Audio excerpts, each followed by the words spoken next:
We just got a developer livestream, and in the livestream we got to see the Galeshot, the Luminary, and the Troubadour. And in this video I want to do a deep dive into what the Galeshot looks like and how it plays out, my thoughts on it, and explain everything that the Galeshot in its kit while being somewhat concise and summarize the whole stream. Be sure to watch the whole video to not miss out a thing. As always, special shout out to all my supporters on YouTube, Twitch and Patreon that help me keep the lights on. And now, without much further ado, let's jump straight in. I have here in the background, as you can see, the live stream of the developers. I will cover the attacks and stuff. I will not go over as much detail as they do. I will try to summarize it and bring my own thoughts into it as well. The link to the GW2 Twitch stream is in the description below, so you can check it out for yourself there. But in general, I've tried to summarize everything that is in there. Just want to be a little bit more concise. So the Galeshot is, like the name suggests, focusing on some kind of air attacks, some kind of wind gusts, while also being the bow user. And as people suspected, you really get some kind of kit that you can swap into without any cooldown, which would be your F5 that you can see here in the middle. And you have those arrows, those feathers, telling you how many arrows you have left. So 4 on each side, so in total 8.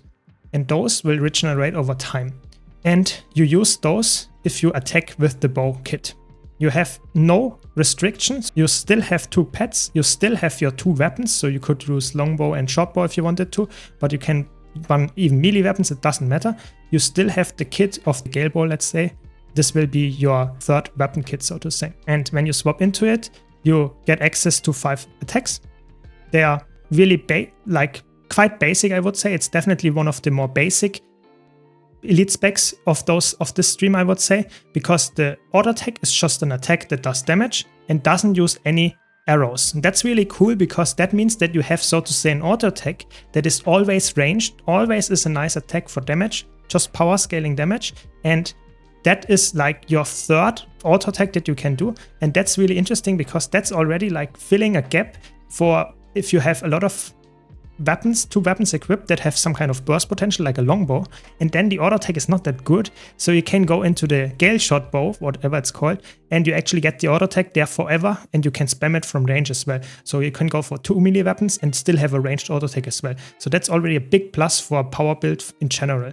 So this is like filling the power role. You can, we will see this later, also provide quickness, but you can't be a healer on this build. And you will also fill the really power role. You can't fill Condi DPS with this either. It's really focused towards power. So it's really pretty straightforward what it wants to be. It is also some kind of evasive build for PvP and World vs. World that does a lot of damage, has some utility in there, feels a little bit like an offensive bruiser, but in general it's more like the long-range roamer or something for World vs. World and for PvP. It's really like a clear power DPS that uses some kind of evasive gust magic, air magic, stuff like that. And then the 2 skill is really interesting because you can see here it's very short cooldown and you can spam this 2 skill just for a lot of damage, and that's it. That's really short cooldown, nice damage. The 3 skill, you could see it here as well, is just some kind of gust that evades you backwards and destroys incoming projectiles. So that's really nice as well. So you can trade with other people that also shoot at you in PvP, for example, or you can just negate projectile attacks. That's really cool. And the 4th skill is also, again, power DPS, is a nice, like a volley of the 5th skill of longbow, for example, and it does some damage in an AoE, and it is immobilized baseline. That's quite nice as well for World vs. World, for example, but in general it's a nice attack. And the 5th skill is your big hard-hitting attack. It is unblockable, it is very fast, it's like really fast, has a nice range, and is a CC as well. So it's a really strong attack. The 5th skill is like the bread and butter of this, like why you would run this build in competitive modes, I would say, or this elite spec, because it's really strong. It's an interrupt as well. And if you shoot enough arrows, so if you use enough real feathers, so not the auto attack, the normal feathers, you get access to your empowered attack in the auto attack, which will be called Hawkeye. And this is a really strong attack that does damage and has a really long range, has multi-hit on there, which is really good for something later.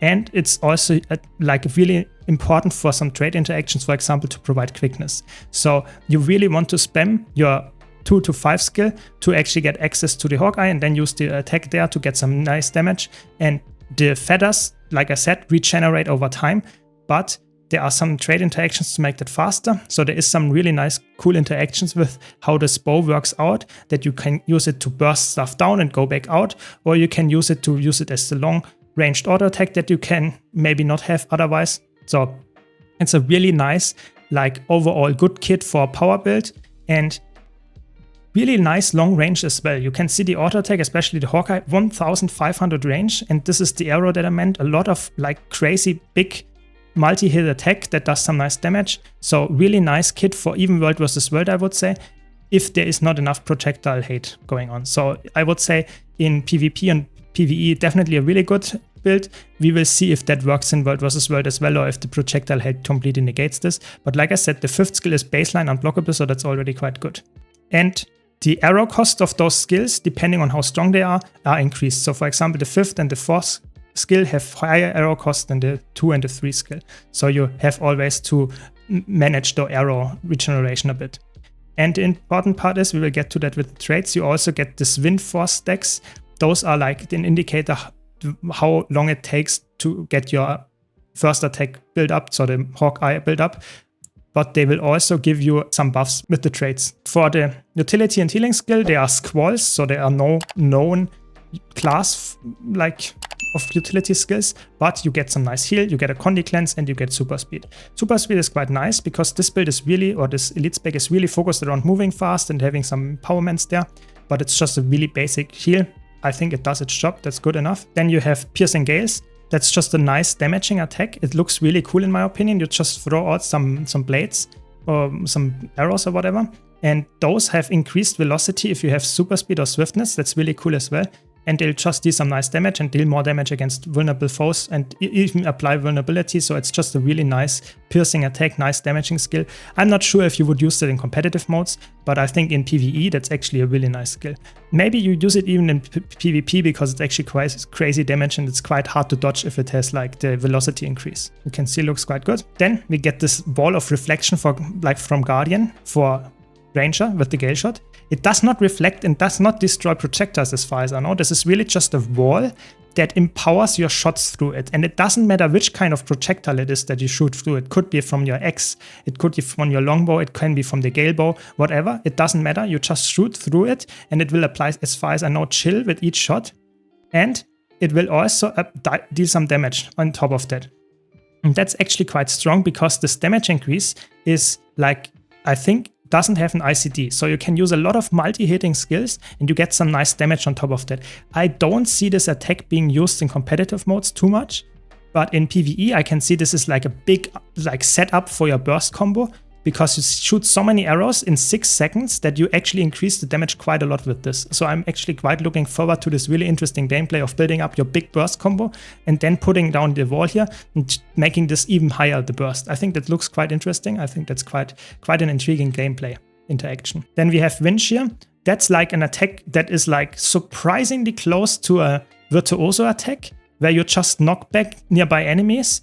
It is a stun break and does some damage, almost exactly like the Virtuoso attack, but it also reflects missiles. So I guess Ranger gets something a little bit better, but it makes sense because of the wind spec. So I think that's just a really basic stun break. It's really strong, I would say, especially in competitive modes. I can see that being used. In PvE, it depends. I think situationally you can see that, but like I said, this is like a power DPS build, and typically you would go probably for DPS skill. And even for a power quickness build, so you would be like quick DPS, I don't see that being used because you really want to focus on getting as much DPS out as possible with this build. But maybe if you really wanted to go for some CC, that could be it. Then we have Wind Whirl. That's just a clearly, in my opinion, competitive mode attack, because it's like an evade that has 2 charges and gives you super speed. And it's a really nice like launch. It looks really cool. You can see it here. It's just like a jump and it looks really cool in my opinion. And I don't know how it interacts with jumping over something, but that looks quite broken, to be honest. And I think giving super speed is also quite nice. We will see with the interactions there later, but I think it's a really nice attack in competitive modes. That's it. It's not a stun break, but it's an evade, so it can be quite helpful.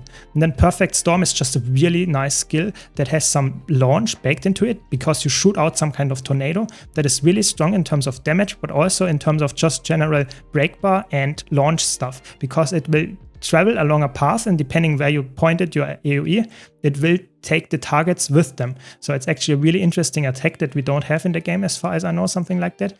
So you can take, as you can see, the golems here, they are following in the tornado, depending on the cursor where you put it. It's really interesting, really cool, and I think that will be really fun to use in a game mode where you have multiple targets. So quite interesting, and does also some quite nice damage. It's, like I said, quite aggressive spec. It's not feeling like a classical bruiser, like for example Untamed or something. It's really aggressive, does not have a lot of self-healing capabilities in the elite spec. So for the minor traits, you get Bird of Prey. That means just that you get 10% damage increase while you have Swiftness or Super Speed. Yeah, makes sense. That's like what this whole spec is all around. And Swiftness is more effective, so you have 40% increased movement speed with Swiftness. And you get baseline 25% in movement and speed, and Hawkeye, so the empowered Galeshot auto attack, give you super speed as well. So that means that it's actually very easy to get super speed, swiftness, and that kind of stuff. And you have baseline movement increases as well. So it's actually really like slippery, this spec. It's really like evasive in that regard. It's really fast. Then you get Joy of Movement. That's again, I would say, a clearly competitive trait. Every squall that you use, it removes movement impairing conditions. I think that's quite good. It is not crazy in terms of competitive in PvE, I would say, but definitely a trait that I would see it's a decent trait. Then you get Feel the Rush. I think that's like very close to the other one that we just saw, because it gives you every single movement skill, not only the ones that you have in this elite spec, but also baseline, for example, Great Sword 3 or Sword 2 and 3. Those are movement skills. They will give you swiftness and give you endurance. So it's actually surprisingly effective to evade attacks done after this if you use a lot of movement skills. And I think that's a really crazy good trait for competitive modes. Depends a bit on the endurance that you gain, but again, I don't see it being used in PvE too much, because the last attack is really strong. The last trait here improves your 2 skill in the Galeshot bow, because the 2-shot, the blaster, will increase the damage of your pet. When the next pet attack happens, it will just deal some AoE damage. You will probably not run it in competitive modes.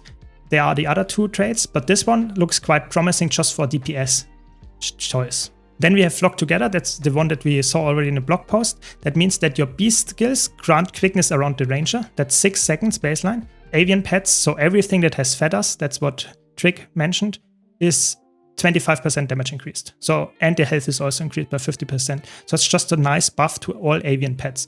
I think that's a trait that can be used, but I think it's to be honest, it's not even necessary for quickness upkeeping as far as I understand it, but looks quite promising as well. Then we have Perilous Skies. This is very interesting because that alters your force skill in your Galeshot bow, because this will now make it an ammunition skill that deals damage and removes the immobilize, but the arrow cost goes down. So it's like a nice attack for if you just want to deal AoE damage and you don't care about the immobilize, because you can now do it twice and it only costs 1 arrow instead of 2 as far as I know. That's really nice as well. So can be used in all game modes, I would say. And then you have Fetch. That's like one of the most boring traits, I would say. It just restores 2 arrows when you swap pets. I think that makes sense that you want to restore arrows at some point, because you might spam them if you're like a crazy bursty build that you wants to spam all the arrows. So that could be useful as well, especially in PvE if you want to play a DPS build. I can see that one being run there. And you use Cloud Burst if you want to be the quick DPS. That will not be quickness in competitive modes, but that means that you, whenever you use your Blaster, so your 2 skill in the Galeshot bow, you get 6 seconds quickness to you and the allies. And the Hawkeye actually gives 12 seconds. It's actually crazy. And the cool part is your 4 and your 5 skill actually reset your blaster. So you can use the 2 skill into the 4 skill, into the 2 skill, into the 5 skill, into the 2 skill. And then you have enough arrows spent typically to use the Hawkeye. And then you have like 40 seconds of quickness generated. It's like insane. So that's why I mean, it's quite likely that you will probably upkeep quickness just by using this trait. But very interesting, and I think really cool gameplay that you can alter your rotation and how this feels just because of the trait choices. I really like the design of the spec. It is not too crazy over much. I think it's the easiest to understand, but it is a really nice and altering spec of the longbow or general ranger feeling, archer feeling, and I think it makes a lot of sense. Then we get Gale Force.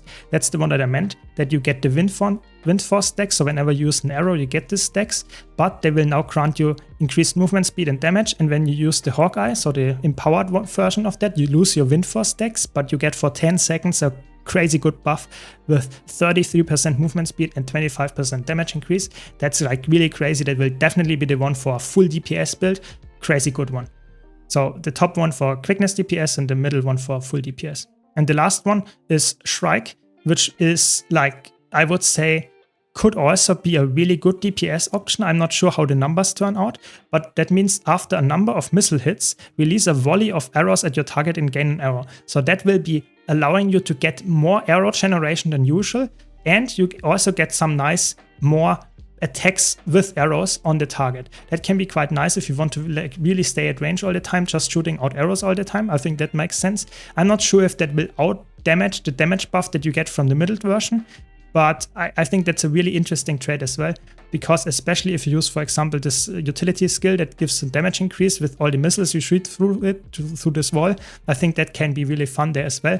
I'm not sure how this plays out. It depends a bit on the numbers that we get here for PvE, if that's the best choice, but definitely very interesting traits. I would say only one trait is a little bit boring. All the others actually have some interesting, or two maybe, very interesting how they interact with the general Galeshot idea. And I really like the design of it. I think it fits the archer with some kind of avian pets very well.